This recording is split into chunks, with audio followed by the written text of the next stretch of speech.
Tabla na ang PBA Philippine Cup Finals matapos talunan ng San Miguel Beermen ang Meralco Bolts sa Game 4. Nasa frontline ng balitang yan si Ian Suyu.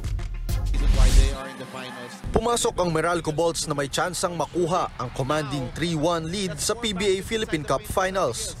Pero mas determinadong San Miguel Beermen ang nakaharap nila sa Game 4. Mainit ang ratsyada sa opensa ng San Miguel.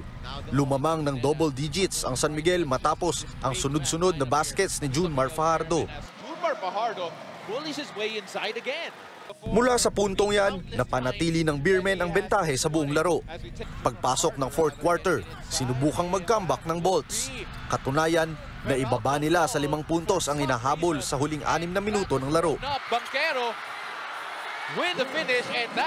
Pero kahit inambahan, hindi nagpatinag ang Beermen tungo sa 1-1-1 to 1-0-1 na panalo. Tabla na ngayon sa tig-2 laro ang PBA Finals. Binura ni Fajardo ang alaala ng masamang performance niya noong Game 3 matapos magtala ng 28 points at 13 rebounds. Nagbalik naman na si Terence Romeo para sa SMB matapos ma-sideline sa unang 3 laro. Umiskor siya ng 7 puntos sa loob ng 18 minutes. Bago ang laro, pinarangalan si Abay bilang Best Player of the Conference. Ito ang ika-10 beses na nakuha niya ang award na isang PBA record.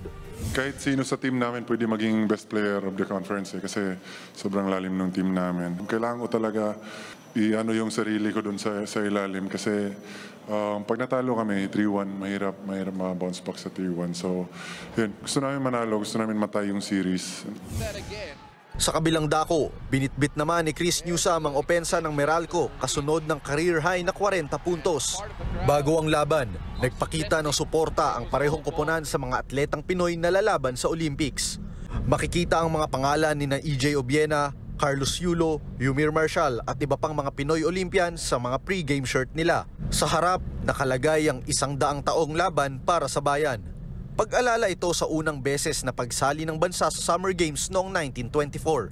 Samantala, tuloy naman sa Biyernes ang finals para sa Game 5. Gaganapin ito sa Smart Araneta Coliseum alas 7:30 ng gabi. Nagbabalita mula sa Frontline, Ian Suyu, News 5. Mga kapatid, ako po si Ruth Cabal. Maging maalam at may pakialam sa mga may init at rumaratsyadang balita sa Frontline Express. Para maging updated sa balitaan, mag-subscribe lang sa social media pages ng News 5.